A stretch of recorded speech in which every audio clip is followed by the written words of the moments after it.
God bless everybody. Today is May 16th, 2020.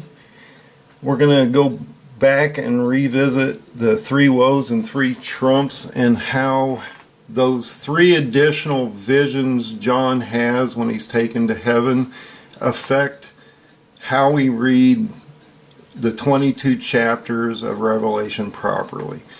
And I put all this information out on my website at endofdaysurvival.com. You can come down and you can look at the timeline is actually this PDF file. This is that timeline that I've been showing you and how it breaks down the main chapters, sub-chapters.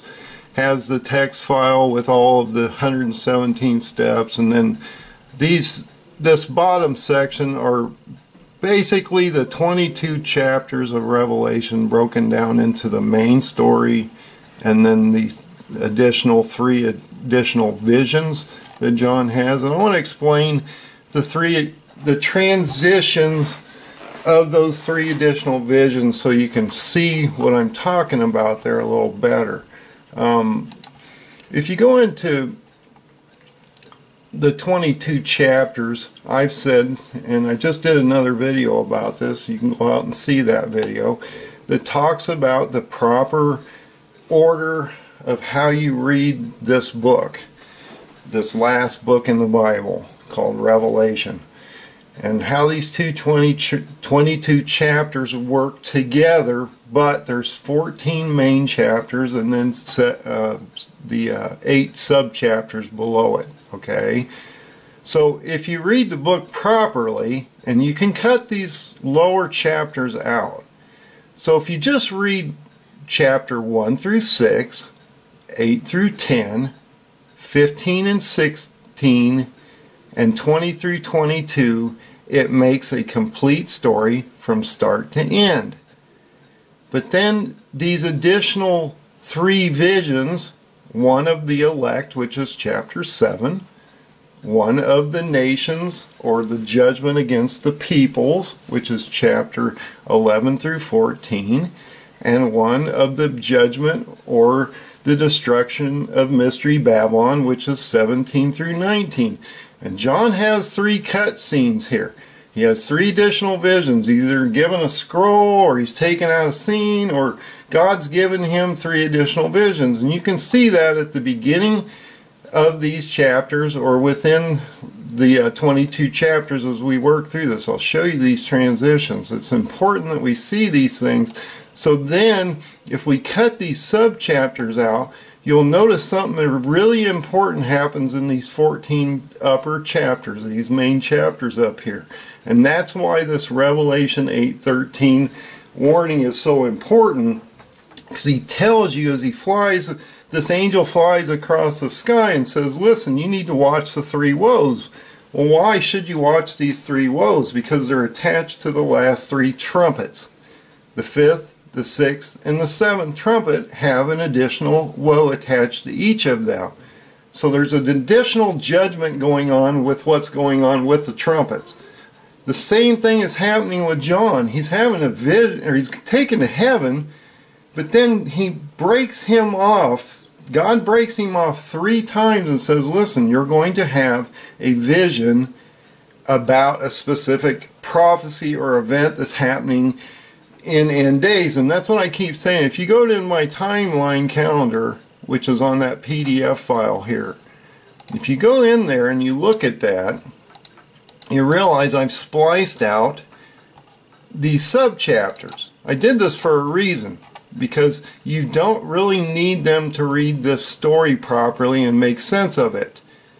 You can take 7, 11 through 14, and 17 through 19 out of the equation and read this basically chronologically.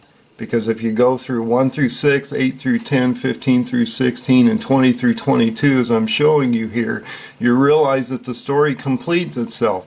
But why are we having these 3 additional visions? John has taken out a scene for a reason. He wants to give you depth and layering into what is happening up here. And like I say, you can only have 7 seals, that then once they're broken, we start the trumpet phase. And then once they're sounded, the seventh trumpet sounded, and our Lord comes back here, we see the rapture event just shortly after that, and then we watch the bowl stop to fall. So there is a procession, and he tells you, if you, especially if you go into Revelation 8, 1 and 2, once he opens that seventh seal and silence in heaven happens for a half an hour, he then hands out the seven trumpets. So that's why I keep banging on that sixth seal as a trumpet effect or a bowl effect is wrong, and you have to justify that through these two statements here.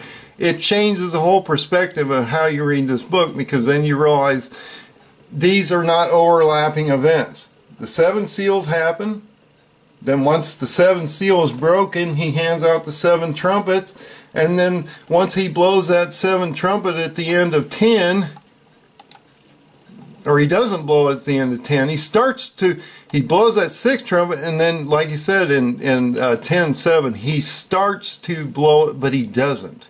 It says right in here, he says the voice of the seventh angel when he begins to sound, but he hasn't sounded. It doesn't happen. That doesn't happen until 15, when the angels come out with the seven last plagues and they start to drop the bowls, because the bowl phase is all about chapter 15 and 16. So that's why if you come back into my timeline, you'll realize I've cut these specific books out, or these specific chapters out.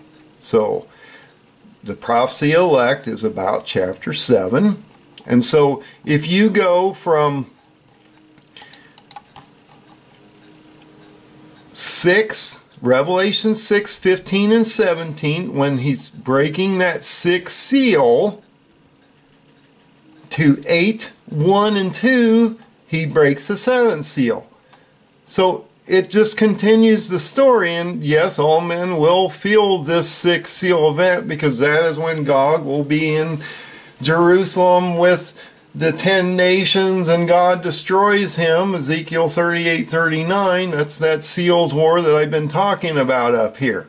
It runs from seal 1 to seal 6.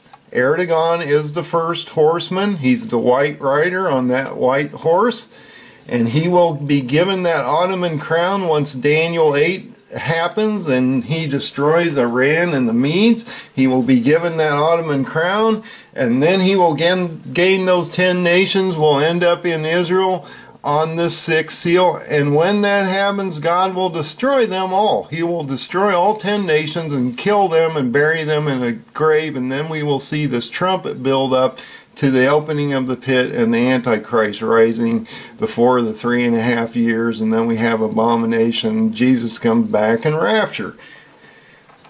And you can see those steps by just reading your Bible and following your Bible along with these, because each step here has a verse underneath it that gives you exactly what it's saying in the Bible, so you can follow this all the way down from the beginning to the end of the story. But you're going to realize, like I said, if you look at these transitions, you'll realize, and there's a reason he's doing this. This warning, these 3 trumps and 3 woes are really important. Because if you look at this timeline here, with the 14 main chapters, you'll realize the 5th, 6th, and 7th trumpet only occur once. But they're constantly, as you can see these stars, you can walk down through these sub-chapters and you can see these stars are constantly reoccurring. So I've marked the chapters and the verses that move through this, and it's like a microscope. He gives you the main step here. This is the 6th trumpet, this yellow one, step 21. And it has a woe attached to it, a second woe. And it tells you that he's going to loosen the 4 winds that are being held when he starts to break those seals, he's talking about holding the four winds back. Well, the four winds are being held back until the sixth trumpet happens and the Antichrist comes out. And then he lets those four winds loosen. Okay? But if you go down through these sub-chapters, you'll realize this is continuously happening. This fifth, sixth, and seventh trumpet are always occurring throughout all these sub-chapters, at least most of them. I mean, you can go through here and see which ones affect which stars, but you can see that they're reoccurring events of things that are happening above here. And that's why it's so important that we remove these sub-chapters. So what's going on in the sub-chapters? Well, from 6,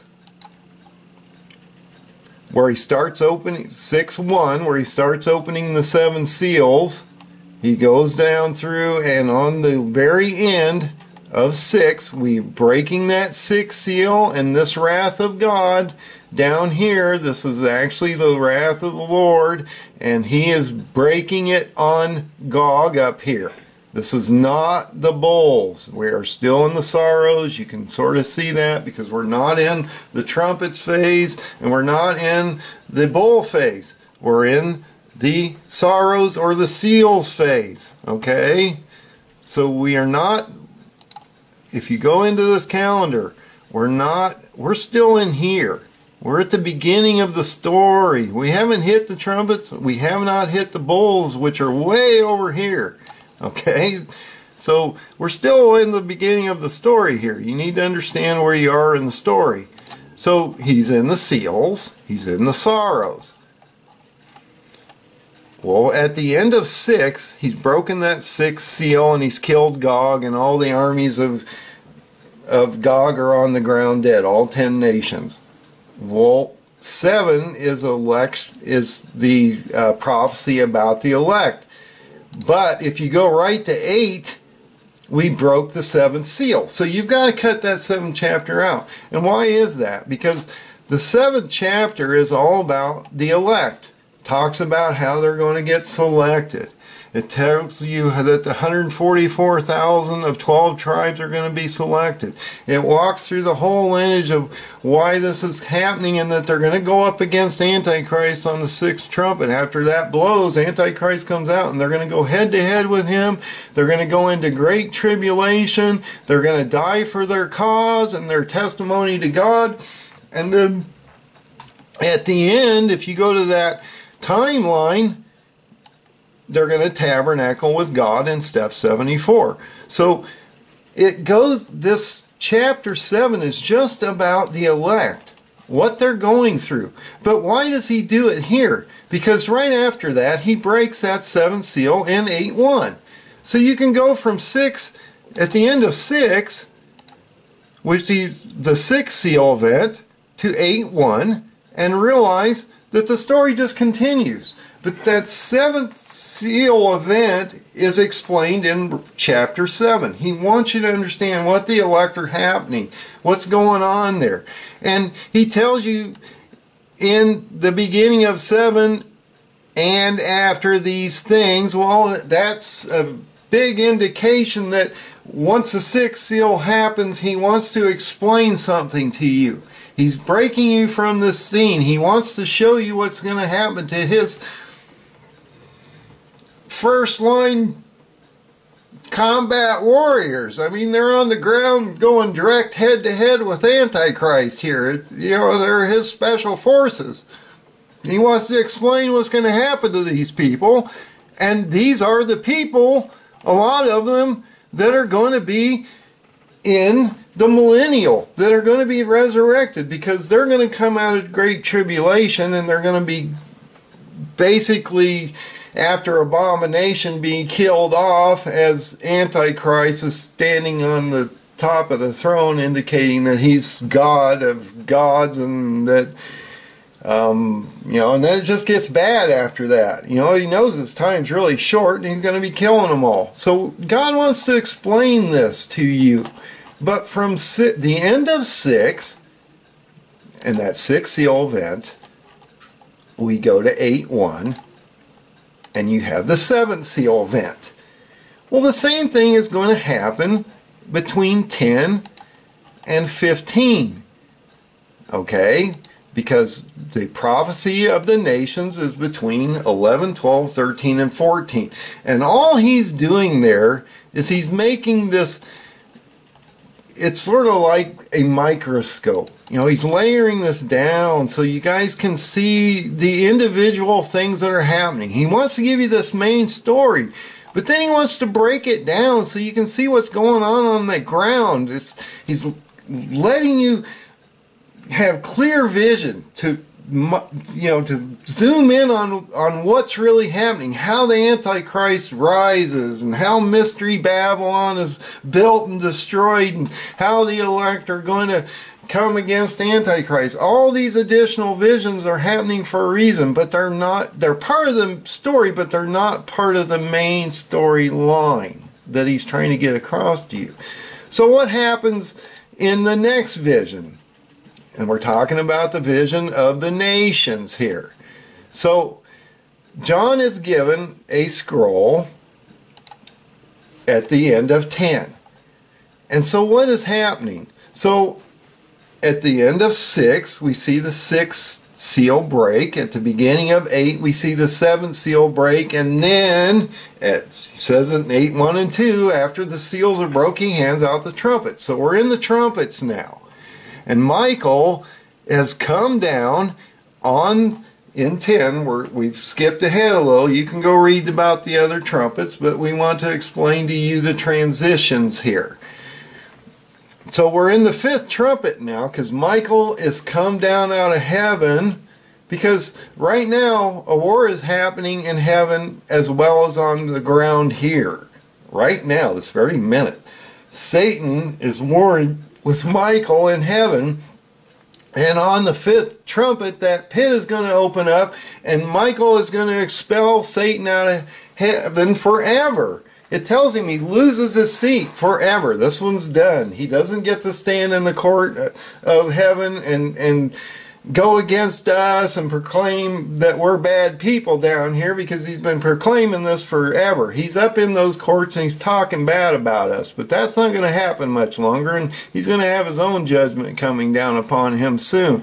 So Michael's going to throw him down, and these two beasts are going to rise, the beast of the sea and the beast of the earth, the Antichrist and the false prophet. And so what happens though? If you get to the end of 10, he doesn't sound that 7th trumpet in 10:7. Okay? It says, in the day, the voice of the 7th angel, when he begins to sound. But he has not sounded this trumpet.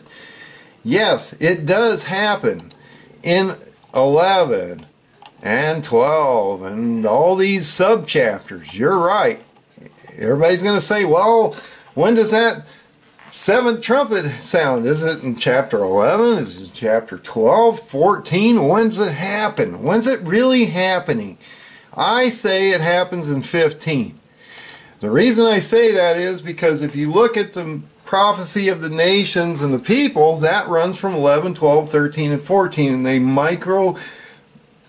like I say, it's like a microscope, a layering of an onion. He wants to layer this down and show you depth to the story. But from 10, at the end, where he almost sounds that trumpet, he does in 15:1. He unleashes those 7 last angels with the 7 last plagues, and then we have the wrath of God.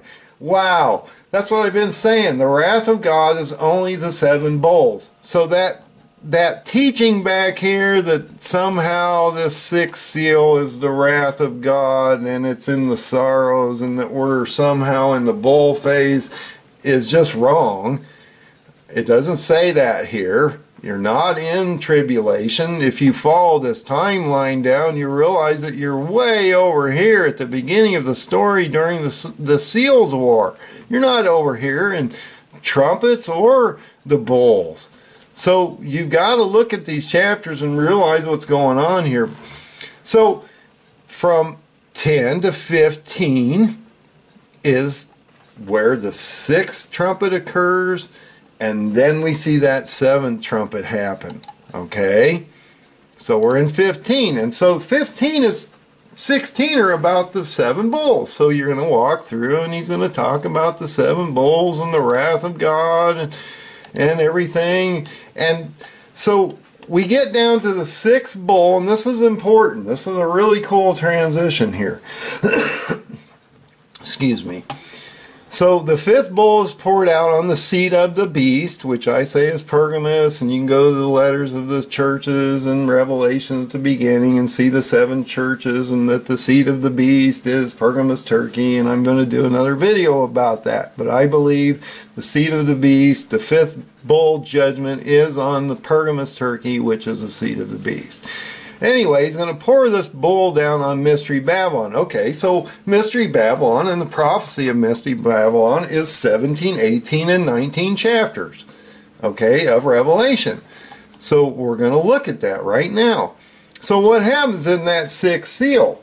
After he pours down the bowl on Pergamos, he talks about that 6th bowl and how Armageddon happens and how all the nations come together, and we have this massive earthquake, and a third of the great city, Great Babylon, Mystery Babylon, is divided into 3 pieces, and that the islands flood and the mountains are not found, and the islands fled away, and all this stuff's happening. And guess what? We haven't done the 7th bowl. Or yes, we do right at the end. But look at this transition. So on the 6th bowl, what happens? The 3 frogs come out of his mouth, or out of the 3 kings' mouths, because the 3 kings are coming across the Euphrates. This is Satan, Antichrist, and the false prophet. They're demons. He expels these 3 frogs out of them, and then what happens? He places the lake of fire down on the Antichrist and the false prophet. But he does not do anything with Satan here. You notice it's not mentioned, because guess what? At the end of 16, he's talking about, he wants to talk about Mystery Babylon, the Great Babylon. Well, what happens? In 17:1, we see the 7th angel come out, and he gives John another scroll. He shows him that he wants to show him another vision. So we see this happening, and he says he wants to show him a judgment. So he's taking him now into another vision in the beginning of 17.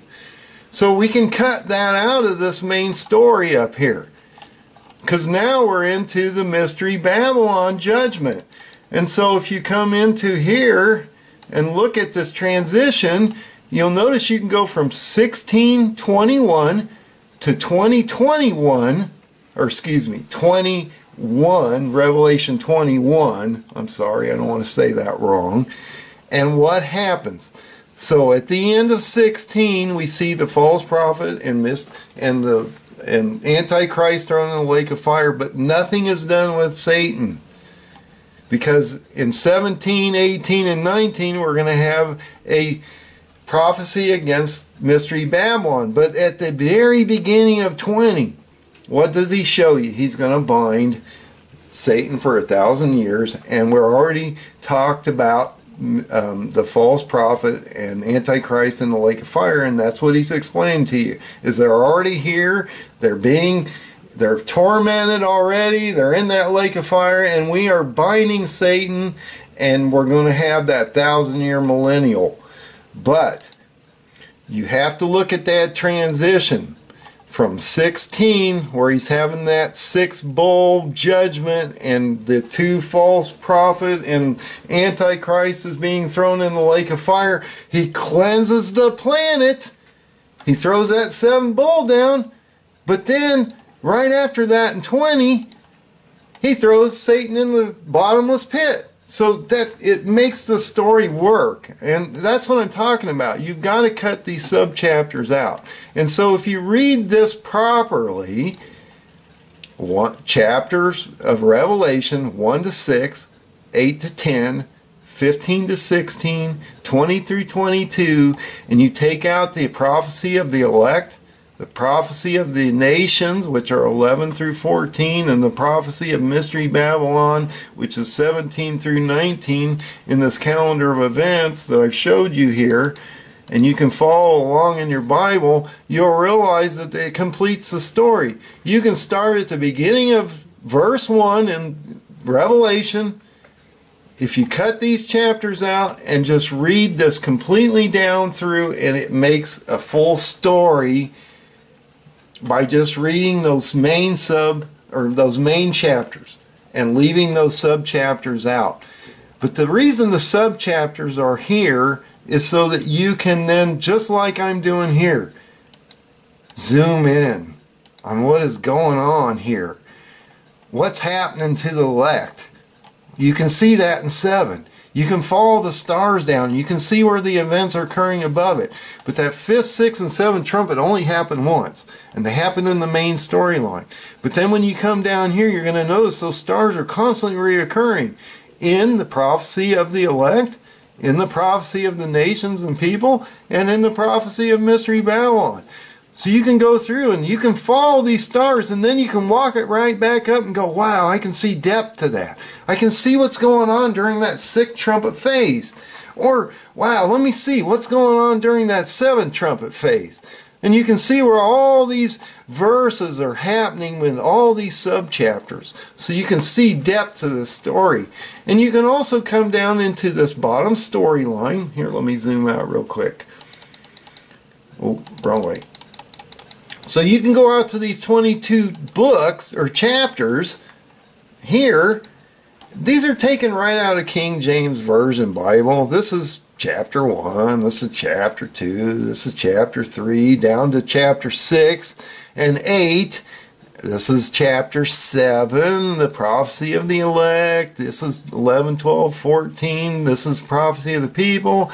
And this is 17, 18, 19, the prophecy of Mystery Babylon. I've cut these out down here too, so you can read this the same way as you do the timeline up here, but you're just using your Bible down here. And if you want to actually get into more detail, I created this text file on the side here, which goes through each and every step.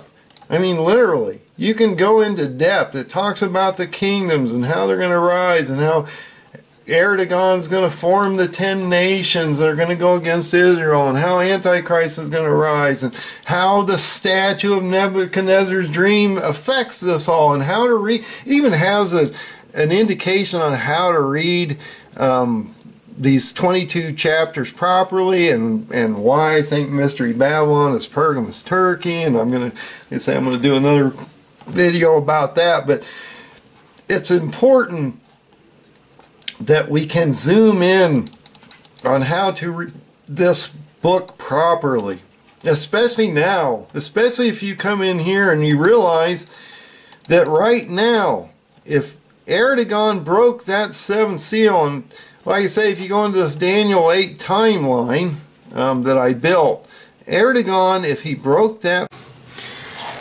so if Erdogan broke the first seal, because he's the white horseman, or Gog of Ezekiel 38:39, if he's the first seal and he broke that when he invaded Syria on October 9th of 2019, this started a chain of events that we cannot turn back, because Jesus at that point is breaking the seals on the scroll. So we aren't going to be able to stop this event calendar at this point. We're just going to move forward through it.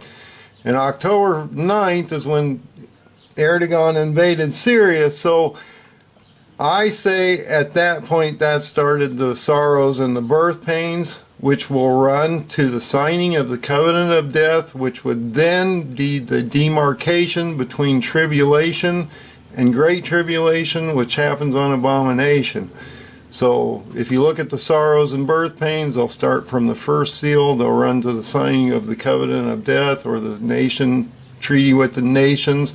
That starts the 1260 days to abomination. We have the shortening of the second half, and then the 7 bowl phase of God's wrath after we've been raptured on the 7th trumpet here. But if he broke that first seal, And now we've seen the coronavirus, and we've seen the oil market meltdown, and we've seen a global meltdown to a certain degree, and then a rise. But there's no reason for this rise, because there is no indicators in the market right now that anything's good, and they're hoping on a restart, and in hope that it doesn't set us back. And if it does, that will then put protocols back in place, and they'll lock everything back down again. We'll see how that works for them. But in the same breath, we see those supply lines breaking down. We're starting to see famine, and we're starting to see food shortages, and we're starting to see inflation of food, but deflation of everything else, because nothing else matters anymore but eating and surviving. So we'll see deflation of a lot of things, commodities and things like that, but we will see you know, a lot of inflation in the sense of food and things that we need to survive on. So if you want to buy foods now, this is probably the time before things break down even more, because as we move into that 2300 days of Daniel, and like I say, if you look at how that's laid out, you got to go from abomination back 2300 days. And if you do that based on this calendar here, you'll notice that that falls on April 1st of 2021 on Passover, or the Feast of Unleavened Bread in the Jewish calendar. And so I say that is the start of the Daniel 8 effect, because the 2300 days prophecy talks about the ram and goat war and how that will end up into abomination. So you have to look at how that's all put together, but realize that what is happening in that is this buildup of the seals to the seals war of Daniel 8, where the Medes and Iran join. Turkey will come over and crush them. He'll get his Ottoman Emperor crown. He'll form 10 nations that will end up in Israel. He'll be destroyed on the 6th seal. We have a 7-month burial event, and that is when the 10 nations that have been destroyed by God through Ezekiel 38:39 end up turning into Daniel 8, where the 3 regions form. These 10 nations will have a power struggle that will end up as 3 nations, or 4 nations, excuse me. And from one of those nations, what happens? We see the little horn come out, the Antichrist, and then he'll overthrow those 3 nations. He will then be the, you know, who can war against this supernatural being, because this is a resurrectional event on the 6th trumpet, as Isaiah 14 tells us. We will see those. He will come out with power and authority. He'll overthrow those 3 regions. He will then stop the continual burnt sacrifices, as it indicates in the 1290 days. 30 days after that, you have the signing of the covenant of death, or with the nations. That starts tribulation of the 1260 days. We get to abomination, and at the beginning of that saying of the covenant of death, another thing happens. Those 2 witnesses come out and prophesy for 1260 days. So that is a huge indication that you know that you're starting into tribulation at that point. Anyone on the ground that knows anything, when they see those 2 witnesses come down and start to prophesy on the temple for 1260 days, you know you're in tribulation. It's just that simple.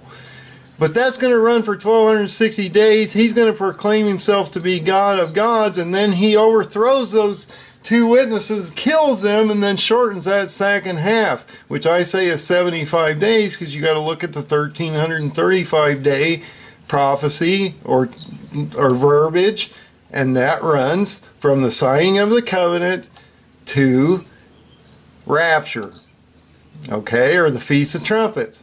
But then we have the hour of God's wrath, which is 15 days based on that biblical calendar that I've presented down here and how it breaks down. And I've explained that in other videos. That's 15 days, and that ends up in the Feast of Tabernacles. So between the Feast of Trumpets, October 2nd, and the Feast of Tabernacles on October 17th, you would have 15 days between the outer limits of those two dates. And I say that is the hour of God. And this all would then fall within that parable. And that parable is important because you've got to understand that the state of Israel was founded on May 14th of 1948. The 70th year generation was in May 14th of 2018. The 80th generation is May 14th of 2028. And so, all things must occur based on what he's telling us in this parable. All things must occur before May 14th of 2028. Because he tells us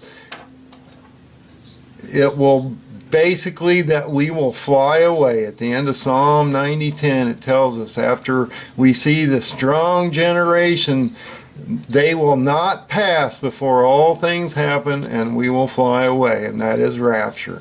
So that pre-rapture thing that John has taken up and the churches are taking with him, that is not the case. And you can tell that because once the Jews have been judged and Gog has destroyed a third of them, and they've been hit by a locust, the way a third, the remnant flees, then the Gentiles then go out. He measures that courtyard. So the main temple's already been judged. And now he's judging the courtyard of the Gentiles, and they're going to trample that nation for 1,260 days before abomination occurs. So realize there's a reason that he states it that way. The temple happens first. The Jews get judged first. Then he goes and judges the courthouse, or the courtyards, which is about the Gentiles. And yes, the remnant is fleeing away for the 1,260 days, and he will protect them and give them special protections. So this is how and why these transitions occur. But I believe that if Erdogan did break that first seal, we're going to see a ramping up within the next year to a Daniel 8 war.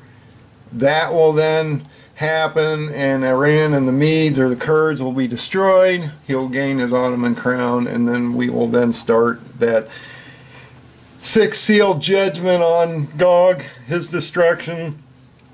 And that's starting a build-up of trumps to the resurrection of Antichrist and that signing of that 7-year covenant. But do realize that there are 3 additional visions that John is having in heaven, and that because of that, that's how we know that we can read this book properly, and those main chapters, those main 14 chapters, can be read in chronological order with the sub-chapters, just adding additional depth, volume, and zooming in on what's going on the ground. And so if you understand that, I think you'll see what I'm talking about. Have a great day, and God bless. Thank you.